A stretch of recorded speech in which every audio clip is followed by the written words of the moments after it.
Coming to you straight from the Rio Grande and beyond. Broadcasting to the four corners of the globe. So grab your seat, your coffee, or your sundowner. Okay, everybody, here we go. On point, as always. This is Gloves Off. Gloves Off.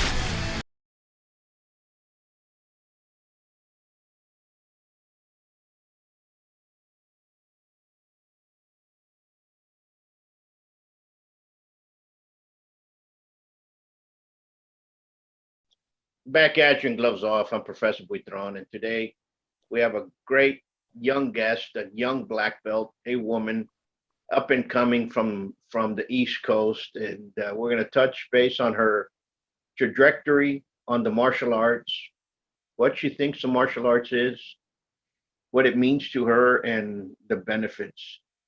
Good morning, Pauline. You're doing good? Good morning. How are you, Master Patron? Fine, you're fine.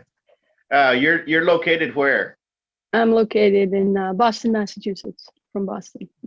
Great. So how's the weather over there in Boston compared to Texas? You a bit cool? It's been okay. It's been in the 70s, 80s. Right now, we've had some storms, but not too bad. Absolutely. Well, tell me a little bit about yourself. How did you come out and say, you know what, I want to do Tae Kwon Do, or how did you come out and say that? First, I'd like to thank God for giving me this opportunity today, and I would also like to thank you for having me on your show today. And I'd also like to thank Master Dukes for coaching me, and Sensei Donna Keaton for all her support. And I started martial arts when I was 13 years old.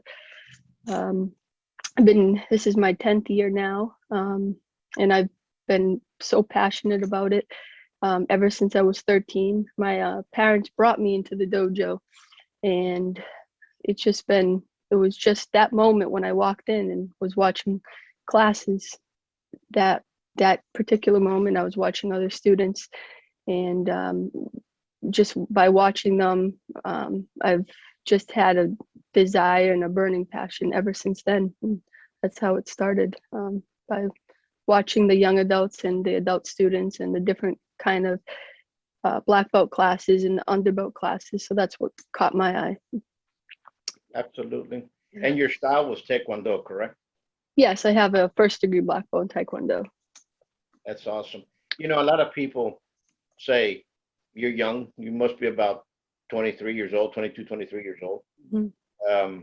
And when people say I already have 10 years underneath me in martial arts, a lot of people say, from where, from what? You know, you can't be that good if you started as a kid. Yes, you can, because it teaches you basics and foundation, and it solidifies you a lot more. It at a younger age, I tell folks, you have to understand that in some instances, you're not going to get a black right away. It's going to take a while. Right. You're going to be developing that person even far better. That if you start, let's say at 5 years of age, but you're going to have a lot of benefits. Peer pressure, for one, stuff that you can control, can have a goal set, and those that stick with us are the ones that go through in a more positive manner. I'm not saying you can't without doing martial arts. I'm just saying that they do a little bit better going through it. It's a lot easier. Understand what I'm saying? That peer pressure. Right. Exactly. And so on and so forth. So it just depends on what you want it for. I know you've competed. Once that you mentioned Sensei Keaton, that means that you've competed in Master Dukes. So tell us a little bit about your competition. Yeah, so I compete on the crane circuit, and I'm looking forward to doing more NASCA circuit tournaments. I have a tournament coming up this Sunday, actually, competing in traditional forms and sparring. They're both my favorite. I love sparring, just love it so much. And I've been competing for a while now, and with COVID, it's been kind of tough. So I'm looking forward to getting back into the ring and competing and giving it my all. It doesn't matter doesn't matter if you win or lose, but the important lesson is that you're participating, and that's the essence of martial arts. So it doesn't matter if you come in third place or come in fourth place, but inside you know that you gave it your all, and competing means a lot to me. Absolutely. Those are words in what you say. And it doesn't matter if you win or lose. What matters is about competing. So that means the sporting element is very much based within you, and that's the way it should be. You should compete and give it your best. And if your best was just shy that time, then you train more and get better, and that's how you learn. Right. Exactly. Are there any other martial arts that have caught your eye? Because once you go into the tournaments, you're going to start seeing a whole array of different martial arts out there, from Japanese to Chinese, to all over the world. Yeah. So I've been actually taking Kenpo classes right now. So I'm really interested in Kenpo as well. And I've also been studying Kung Fu under Sifu Ron Lee. And it's just, I think everyone should get involved in various types of martial arts, not whether it's, Tae Kwon Do, Jiu-Jitsu, Kenpo, Kung Fu. I think like you should expose yourself to all of the arts, because, it'll make you a well-rounded person if you're exposing yourself to different arts rather than just, taking up one art and sticking to that for a while. I believe that people, and I also believe that young women I also advocate for women, and I push women to take up martial arts. I mean, we need more women in the arts, and that's just so important right now. Absolutely. And there's different arts, just like you said, there's arts that are for sport, there's arts that are for combative sport, there's arts they're for just solely self-defense, longevity, and then you have arts that are for combativeness. And people need to understand the differences and eventually cross over. If you're in a sport and you want to learn a little bit more combativeness, start searching out there. Grandmaster Dukes, I've known him, wow, easy 30 years. Okay. And I met him with my Sifu. Okay. That's how I met my Sifu, was Keith C.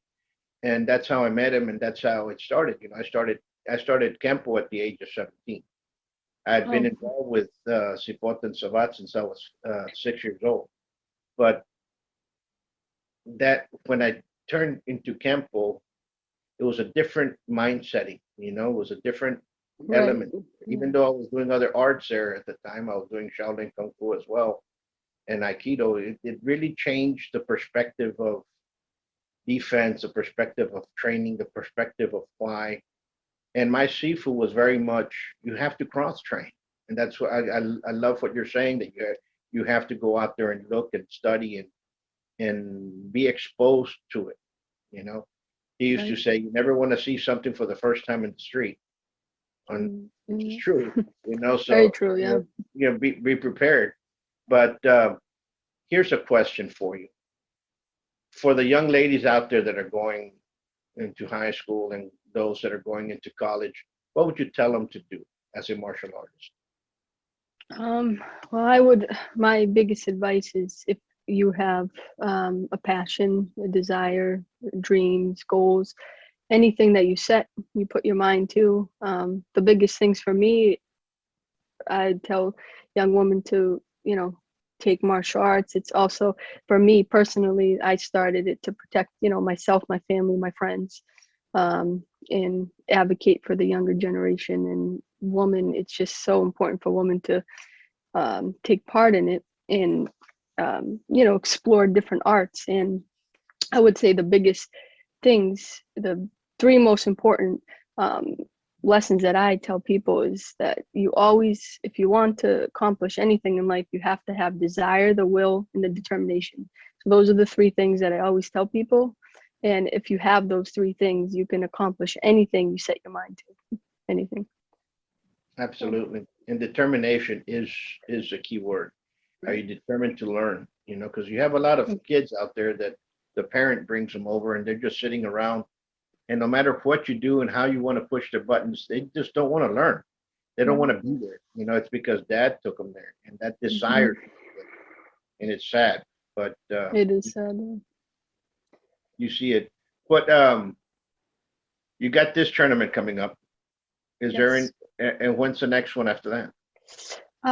So I'm thinking about competing in August, potentially at American Internationals in New Jersey. That may be the next tournament I would be competing in. It's a NASCA 6A, a 6-star tournament. So that will be hopefully the plans for August, and then we'll move from there. So. Absolutely. Are you teaching right now, or helping teach right now at the dojo where you started, or I've done a lot of teaching. I've done a lot of teaching in the past couple years, and sometimes I have people that message me, and I do some private lessons with them.